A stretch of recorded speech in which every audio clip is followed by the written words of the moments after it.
Welcome back.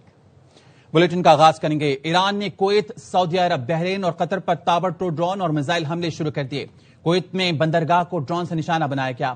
Iran کے حملوں کے بعد کویتی بندرگاہ پر ایندھن کے ذخائر میں خوفناک آگ بھڑک اٹھی۔ کویت پورٹس اتھارٹی کا کہنا ہے مرکزی تجارتی بندرگاہ پر دشمن ڈرون سے حملہ کیا گیا، جس سے بندرگاہ کی عمارت کو نقصان پہنچا۔ ایران نے سعودی عرب کے مشرقی علاقے کے ساتھ ساتھ ریاض پر بھی میزائل اور ڈرون حملے کیے۔ سعودی وزارت دفاع کا کہنا ہے ایران نے ریاض پر 6 بیلسٹک میزائل فائر کی۔ ان میں سے 2 میزائلوں کو مار گرایا گیا، جبکہ 4 بیلسٹک میزائل غیر آباد علاقوں یا خلیجی پانیوں پر گرے۔ ریاض میں 2 ایرانی ڈرونز کو بھی مار گرایا گیا، جبکہ مشرقی ریجن میں ایران کے 8 ڈرونز حملے ناکام بنائے۔ بحرین میں ایرانی ڈرون حملوں کے بعد سائرن بج اٹھے۔ ایران نے اسرائیل پر میزائلوں کی بارش کر دی۔ غاصب صہیونی ریاست پر داغے گئے میزائلوں پر شکریہ پاکستان درج تھا۔ ایران کی جانب سے پوری دنیا سے حمایت کرنے والے ممالک سے اظہار تشکر کے کلمات درج کر کے میزائل فائر کیے گئے۔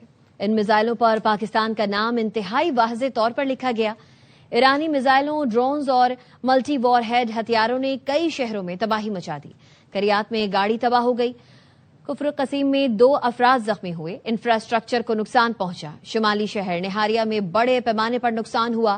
پاسداران انقلاب کا کہنا ہے حملوں میں دشمن کے اسٹریٹجک مقامات کو نشانہ بنایا گیا۔ اشدود میں آئل سٹوریج ٹینک اور ڈپو پر حملے کیے۔ اسرائیلی حکام نے ایرانی حملوں میں 5000 سے زائد افراد کے زخمی ہونے کی تصدیق کر دی۔ امریکی صدر ٹرمپ نے ایران کی توانائی تنصیبات پر حملے مزید 10 دن تک روکنے کا اعلان کیا۔ فاکس نیوز کے پروگرام دی 5 میں امریکی صدر ٹرمپ نے کہا انہوں نے 7 دن مانگے اور میں نے کہا میں آپ کو 10 دن دیتا ہوں۔ سوشل میڈیا پر اپنے بیان میں صدر ٹرمپ نے لکھا ایرانی حکومت کی درخواست پر میں توانائی تنصیبات کو تباہ کرنے کی مدت 10 دن کے لیے مؤخر کر رہا ہوں، یعنی 6 اپریل 2026 کی شام 8 بجے تک۔ فیک نیوز کے باوجود ایران کے ساتھ بات چیت جاری ہے۔ ایران سے اچھی بات چیت چل رہی ہے۔ غلط بیانات کے باوجود بات چل رہی ہے۔ جرمن وزیر خارجہ جوہان ویرے کا کہنا ہے امریکہ اور ایران کے نمائندوں کی ملاقات جلد متوقع ہے، جو بظاہر پاکستان میں ہو سکتی ہے۔ میری معلومات کے مطابق امریکہ اور ایران کے درمیان بالواسطہ رابطے ہو چکے ہیں۔ دونوں ممالک کے درمیان براہ راست ملاقات کی تیاریاں کی گئی ہیں۔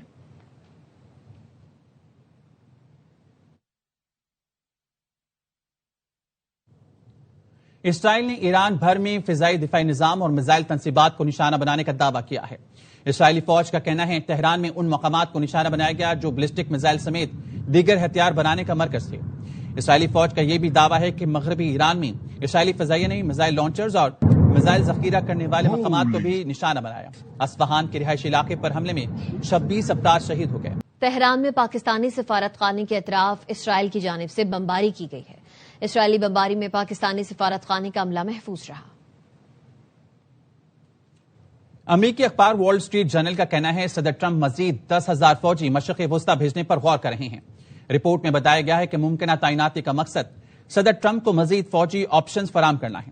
اس فورس میں ممکنہ طور پر انفینٹری کے ساتھ بختر بند گاڑیاں بھی شامل ہوں گی۔ یہ فوجی ان 5,000 امریکی میرینز کے علاوہ ہوں گے جو پہلے ہی خطے کے مختلف ممالک میں تعینات ہیں۔ یہ نہیں بتایا گیا کہ ان 10,000 فوجیوں کو کہاں تعینات کیا جائے گا۔ ایرانی میڈیا نے صدر مسعود پزشکیان کے بازار کے دورے کی ویڈیو جاری کی ہے۔ صدر مسعود پزشکیان نے مختلف دکانوں اور سٹورز کا دورہ کیا۔ ایرانی صدر نے دکانداروں سے سامان کی فراہمی کے بارے میں پوچھا۔ وہ گاہکوں سے ملتے اور قیمتوں کے بارے میں پوچھتے بھی نظر آ رہے ہیں۔ امریکی کانگریس کی ایرانی نژاد رکن یاسمین انصاری کہتی ہیں صدر ٹرمپ ذہنی انتشار کا شکار آمریت پسند رہنما ہیں۔ ڈیموکریٹ رکن نے صدر ٹرمپ پر ایران جنگ کے معاملے میں جھوٹ بولنے کا الزام بھی لگایا۔ CNN کو انٹرویو میں کہا ٹرمپ غیر محتاط جنگ سے پوری دنیا کو خطرے میں ڈال رہے ہیں۔ امریکی اور اسرائیلی رہنماؤں کے پاس کوئی منصوبہ نہیں، دونوں ایرانی عوام کو کہانی بیچ رہے ہیں۔ The issue.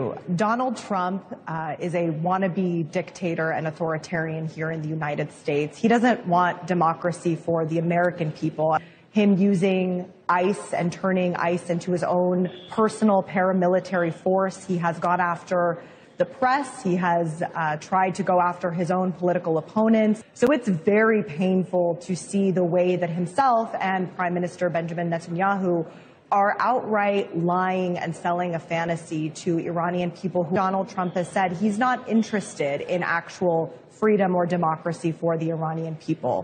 We don't even know what the exact objective of this war is. Americans are seeing gas prices go through the roof. There are American troops on their way to the Middle East. We're seeing devastating consequences across the region. So it is terrifying that we have really a mentally deranged leader here in the United States putting the rest of the world in such danger.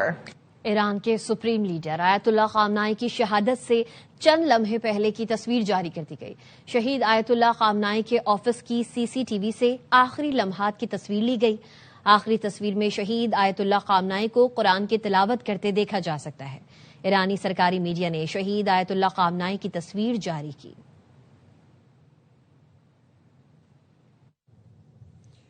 امریکی تاریخ میں پہلی بار currency note پر کسی صدر کے دستخط چھاپنے کا فیصلہ. 165 سال کی قدیم روایت پس پشت ڈال کر کرنسی نوٹ پر صدر ڈونلڈ ٹرمپ کے دستخط چھاپے جائیں گے. فیصلے کے تحت پہلی بار کسی برسر اقتدار صدر کے دستخط براہ راست قومی کرنسی کا حصہ بنائے جا رہے ہیں. سونے کے ایک یادگاری سکے کی بھی منظوری دی گئی ہے جس پر صدر ٹرمپ کی تصویر ہوگی.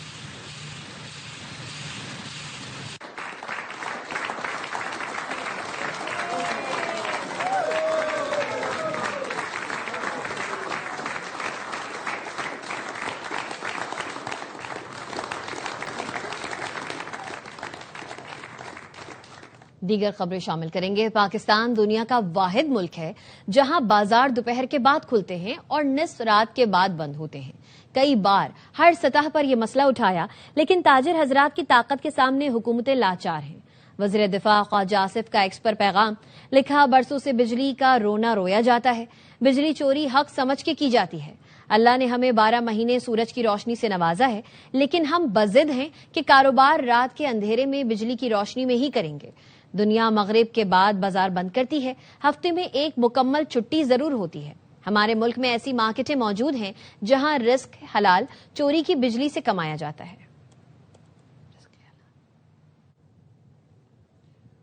FPCCI نے اسمارٹ لاک ڈاؤن کی حمایت کا اعلان کر دیا. الیکٹرانکس ڈیلر نے کہا ہے حکومت فیصلہ کرے تاجروں کی مشاورت سے کرے. کراچی سے انجم وہاب کی رپورٹ. جنگی صورتحال ہے، جو بھی فیصلہ ہوگا بعد میں مشاورت سے ہوگا. ایندھن اور بجلی کو بچانا ہے تو پوری قوم کو اسمارٹ لاک ڈاؤن میں حکومت کو سپورٹ کرنا ہوگا. FPCCI کے سینئر نائب صدر ثاقب فیاض نے کہا کہ حکومت فوری طور پر غیر یقینی صورتحال کے باعث IPP سے معاہدے کینسل کرے. بجلی کی بچت کا فائدہ ہوگا. جنگی صورتحال ہے، پاکستان گورنمنٹ کو IPPs کے ساتھ فورس میجور کے تحت تمام جو ایگریمنٹس ہیں کینسل کر دینے چاہیے. کراچی الیکٹرانکس ڈیلرز ایسوسی ایشن کے صدر رضوان عرفان نے کہا کہ کراچی میں مارکیٹیں کھولنے اور بند ہونے کا کوئی وقت نہیں ہے. حکومت کوئی بھی فیصلہ کرنے سے قبل تاجروں کو اعتماد میں لے. تو جو بھی فیصلہ ہوگا بعد میں مشاورت سے ہوگا، ضرورت بھی ہوگا، پائیدار بھی ہوگا. ثاقب فیاض نے کہا کہ بیشتر غیر ملکی سپلائرز نے پاکستانی بزنس مینوں کے ساتھ معاہدے کینسل کر دیے ہیں. جنگی حالات میں پاکستان بھی IPP سے معاہدے منسوخ کر دے. انجم وہاب، ARY نیوز، کراچی. وزیر اعظم شہباز شریف اور کویت کے ولی عہد کے درمیان ٹیلی فونک رابطہ ہوا ہے. وزیر اعظم شہباز شریف نے کویت پر حملوں کی مذمت کی اور مشکل حالات میں کویتی عوام کے ساتھ پاکستان کی مکمل یکجہتی اور حمایت کا اظہار کیا. وزیر اعظم نے قیمتی جانوں کے ضیاع پر تعزیت کی اور زخمیوں کی جلد صحتیابی کے لیے دعا کی. وزیر اعظم شہباز شریف نے مشرق وسطی جنگ کے خاتمے کے لیے پاکستان کی مخلصانہ سفارتی کوششوں سے آگاہ کیا. کویت کے ولی عہد نے ایران اور امریکہ کے درمیان ثالثی کے لیے پاکستان کی کوششوں کی مکمل حمایت کی. کویتی ولی عہد نے موجودہ بحران میں کویت کی حمایت پر وزیر اعظم کا شکریہ ادا کیا. شیخ سبا الخالد نے کویتی قیادت کے نام وزیر اعظم کے حالیہ اظہار یکجہتی کے خط پر بھی تشکر کا اظہار کیا. یوکرین اور سعودی عرب کے درمیان دفاعی تعاون کا اہم معاہدہ طے پا گیا.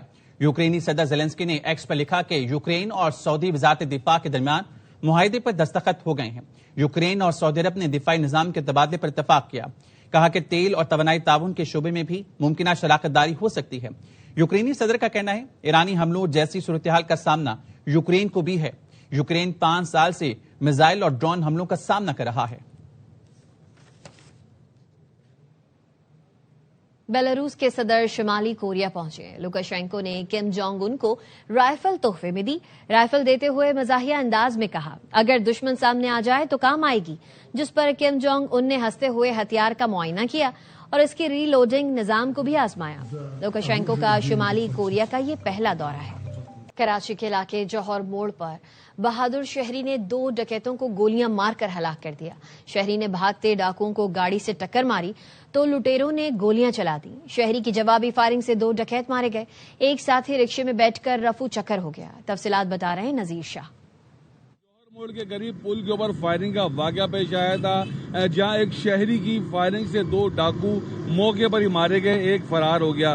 یہ وہ گاڑی ہے جس کے اندر شہری سوار تھا۔ جو ڈاکوؤں کی جانب سے فائرنگ کی گئی تو ایک گولی یہاں پر لگی ہے، دوسری گولی جو شیشے پر لگی۔ جو بہادر شہری تھا اس کی جانب سے یہاں پر پہلے سے حفاظتی اقدام کے طور پر یہاں پر یہ پسٹل کور آپ دیکھ سکتے ہیں، یہاں یہ لگا ہوا ہے۔ شہری کو 3 ڈاکو اس کے اوپر پڑے اچانک سے، تو یہ وہاں فروٹ لے رہا تھا، اس کو انہوں نے لوٹا۔ لوٹنے کے بعد جب آگے گئے تو اس نے گاڑی ان کے پیچھے بھگا کے ان کو وہاں گرا کے ان کے اوپر انہوں نے جب فائر اس کے اوپر کیے، 2 فائر مارے انہوں نے جو اس کی گاڑی پہ آ کے لگے ہیں، اور پھر اس نے جو فائر کیے اس سے 2 ڈاکو ہلاک ہو گئے اور ایک جو ہے رکشے میں بیٹھ کے وہاں سے فرار ہو گیا۔ لوٹ مار کرتے ہوئے آ رہے تھے پیچھے سے۔ 2 پستول ملے ہیں اور 6 موبائل فون ہیں اور 3-4 پرس ہیں۔ ملزمان ہیں، ان کے قبضے سے 6 موبائل فون، کئی پرس اور دیگر سامان ملا ہے۔ وہ اس کا مطلب ہے جمعے کی نماز کے بعد پیچھے سے لوٹ مار کرتے ہوئے آ رہے تھے۔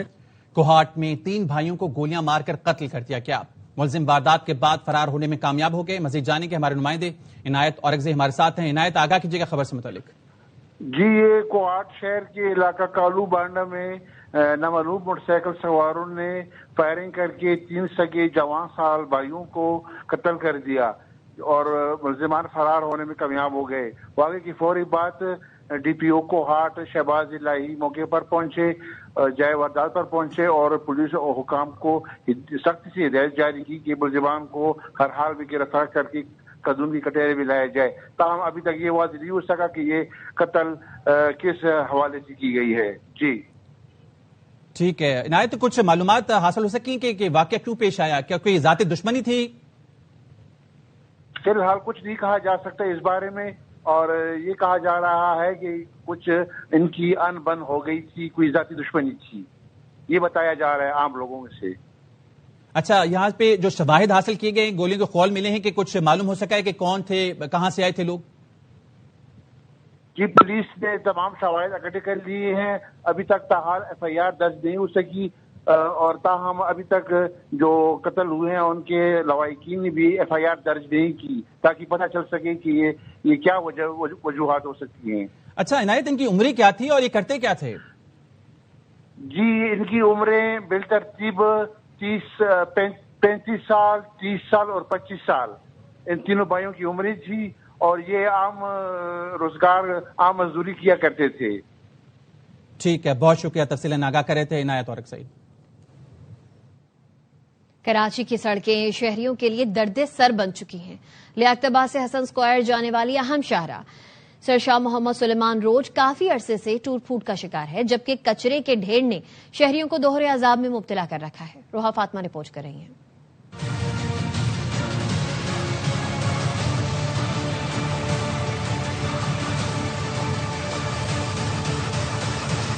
جھولا جھلاتی یہ سڑک کراچی کے مصروف ترین علاقے لیاقت آباد سے حسن اسکوائر جانے والی اہم شاہراہ ہے، جو کھنڈرات کا منظر پیش کرنے لگی ہے۔ جب سے بارش ہوئی ہے نا تو ادھر پانی بہت بھرا ہوا تھا، اس سے سارے گڑھے پڑ گئے ادھر، اور اب اس کو کوئی ٹھیک کرنے والا نہیں۔ کل یہاں پہ ایک لیڈیز گری ہیں بائک پہ جاتی ہوئی، اور وہ حاملہ تھیں۔ سندھ حکومت سے یہ کہ ذرا ہمارے اوپر رحم کریں۔ گہرے گڑھے نہ صرف ٹریفک کی روانی متاثر کر رہے ہیں، بلکہ کچرے سے اٹھنے والی بدبو نے بھی شہریوں کا گزرنا مشکل کر دیا ہے۔ لوگ یہاں کتنے پریشان ہیں، فیملی کے ساتھ لوگ گر جاتے ہیں۔ جب سے نالا ڈلا ہے یا پتہ نہیں کیا لائن ڈلی تھی، جب سے ٹوٹی پڑی۔ شہری کہتے ہیں سڑک کی خستہ حالی کی وجہ سے کمائی کا آدھا حصہ گاڑیوں کی مرمت پر لگ جاتا ہے۔ یہ کل بھی میری بائک ایسی بند ہوئی تھی، بہت زیادہ مشکل ہو رہی ہے، بہت زیادہ۔ جب یہ دم لگتے ہیں نا تو کبھی اس کی تار خراب ہوتی ہے، کبھی کچھ خراب ہوتا ہے، کبھی بیرنگ ٹوٹتا ہے، کبھی کچھ ہوتا ہے۔ ہم لوگ ڈیلی ہی کام کرواتے ہیں گاڑیوں کا۔ یہ گڑھے نہ صرف ٹریفک کی روانی کو متاثر کر رہے ہیں، بلکہ کئی حادثات کا سبب بھی بن رہے ہیں۔ ایک جانب کچرا تو دوسری جانب گہرے گڑھوں سے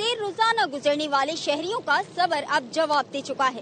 شہری مطالبہ کر رہے ہیں کہ اس سڑک پر بھی نظر ثانی کی جائے۔ کیمرہ مین اماد ریاض کے ساتھ روحا فاطمہ، ARY نیوز کراچی۔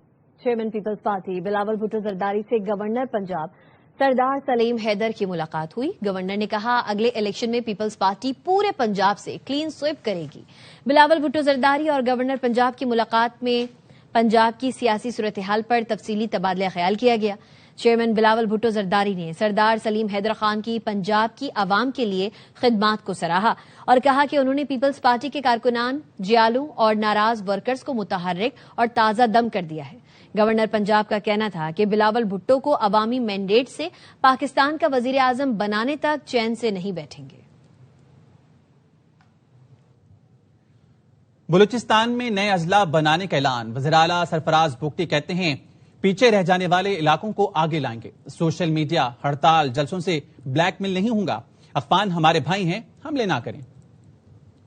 میں نئے اضلاع بنانے اس لیے جا رہے ہیں کہ وہ علاقے جو باقیوں سے پیچھے رہ گئے ان کو آگے لے کر آنا ہے. اب سوشل میڈیا پہ کوئی بات کرتے ہیں، اس کے باوجود آپ ہمارے بھائی ہیں، لیکن یہ سوشل میڈیا سے، ہڑتالوں سے، جلوسوں سے میں بلیک میل نہیں ہوں گا. ہم نے 40 سال تک خان بھائیوں کی خدمت کی، اپنا پیٹ کاٹ کے ان کو پالا. اس بھائی چارے کا صلہ ہمیں اچھا نہیں ملا. اپنے افغانستان کے بھائیوں سے یہ کہتا ہوں مت قتل و غارت کرو. یہاں پر ایران میں جو کچھ ہو رہا ہے ہم اس کی شدید الفاظ میں مذمت کرتے ہیں. یہ نہیں ہو سکتا ہے کہ آپ کسی اور ملک میں معصوم لوگوں کا قتل و غارت کریں. سندھ کے سینئر وزیر شرجیلا میمن نے جی ایس پی پلس سے متعلق بانی پی ٹی آئی کے بیٹے کے بیان کی مذمت کی ہے. ان کا کہنا ہے جی ایس پی پلس کے خلاف بیان بازی قومی مفاد کے خلاف خطرناک سازش ہے جو کسی صورت قابل قبول نہیں. جی ایس پی پلس اسٹیٹس ملک کو معاشی سہارا دیتا ہے اور لاکھوں پاکستانیوں کے روزگار سے براہ راست جڑا ہے. حساس معاملے پر سیاسی بیان قومی مفادات کو نقصان پہنچانے کی کوشش ہے. پی ٹی آئی کا مسئلہ جھوٹ بولنا اور اس کو ڈھٹائی کے ساتھ دہراتے رہنا ہے. تاثر دیا بانی کے اہل خانہ نے جی ایس پی پلس کے خلاف کوئی بات نہیں کی. بھارت نواز لوگوں نے بھی ایسی بات نہیں کی جیسی بانی کے اہل خانہ نے کی. عوام دیکھ رہے ہیں کس طرح مخصوص حلقے ملک کے خلاف مہم چلا رہے ہیں. کچھ لوگ ذاتی اور سیاسی مفادات کے لیے ملک کی ساکھ کو بھی داؤ پر لگا رہے ہیں. معیشت چیلنجز سے گزر رہی ہے. اس وقت اتحاد اور سنجیدگی کی ضرورت ہے، لیکن کچھ عناصر ذاتی مفادات کے لیے ملک کے خلاف بیانیاں تشکیل دے رہے ہیں. قومی مفاد کو سیاست کی بھیٹ چڑھانے کی اجازت کسی کو نہیں دی جا سکتی. G S P plus Pakistan export کی شہرگ ہے، کوئی مذاق نہیں ہے. اس کے خلاف جو بات کرے گا برداشت نہیں. ایف پی سی سی آئی کی پی ٹی آئی کو وارننگ. نائب صدر ایف پی سی سی آئی ذکی اعجاز کہتے ہیں سب سے پہلے پاکستان، اس کے بعد باقی چیزیں آتی ہیں. جی ایس پی پلس ختم ہو گیا تو معیشت کو 8 سے 9 ارب ڈالر سالانہ نقصان ہوگا. چیئرمین ایپٹما کامران نشرت نے کہا جی ایس پی پلس پر کوئی آنچ برداشت نہیں. ایس ایم تنویر بولے جو بھی معیشت سے کھیلے گا آواز اٹھائیں گے. پاکستان فوجی ایشین ٹائیگر بن گیا ہے، اب معاشی ٹائیگر بننے جا رہا ہے. ثاقب فیاض نے کہا ایکسپورٹ کی لائف لائن جی ایس پی پلس ہے. کنٹریز ہیں دنیا میں جی ایس پی پلس کا اسٹیٹس ملا ہوا ہے. 2014 میں ہمارے ملک کو جی ایس پی پلس کا اسٹیٹس ملا. 2014 میں ملک کی ایکسپورٹ تھی ای یو کنٹریز کو وہ $2.5 بلین کی. آج تک ہم $9.5 بلین کی ایکسپورٹ پہ آ چکے. 30 لاکھ خاندانوں کو یہاں پر روزگار ملی اس ملک میں. ہم اس وقت وی آر بیٹر دین بنگلہ دیش اینڈ انڈیا. ہمارے لیے شہرگ ہے، کمپرومائز نہیں کر سکتے. وی کانڈیم. اس کے خلاف جو بھی بات کرے گا، کہیں پر بھی بات کرے گا، ہم اس کے خلاف ہیں. یہ کوئی مذاق نہیں. ہماری country military wise Asian tiger بن چکے ہیں، ہم اب اکانومی وائز بننے جا رہے ہیں. G S P plus Pakistan export کی شہرگ سب سے پہلے پاکستان ہے اور اس کے بعد پھر باقی چیزیں. جی ایس پی پلس کے حوالے سے بیان آیا ہے کوئی بھی اینٹی اس کے خلاف بات کرے، اس کی سالمیت کو نقصان کو پہنچانے کی کوشش کرے تو ہم اس کی سخت مذمت کرتے ہیں. جی ایس پی پلس اگر ہم دیکھیں اسٹیٹس تو وہ ہماری اس وقت بزنس کمیونٹی کی لائف لائن ہے، تو ہمیں بہت سینسیبلی یہاں پہ موو کرنا ہے. موسم کی صورتحال سے آگاہ کریں گے. پنجاب میں پیر تک بارشوں کا اسپیل جاری رہنے کا امکان ہے. بلوچستان میں بھی تیز ہواؤں کے ساتھ بارش متوقع ہے. کراچی میں کل ہلکی بارش ہو سکتی ہے. لاہور کے مختلف علاقوں میں بوندا باندی کے بعد موسم خوشگوار ہے. موسم کا حال بتانے والوں کا کہنا ہے پنجاب کے مختلف علاقوں میں پیر تک بارشوں کا اسپیل جاری رہے گا.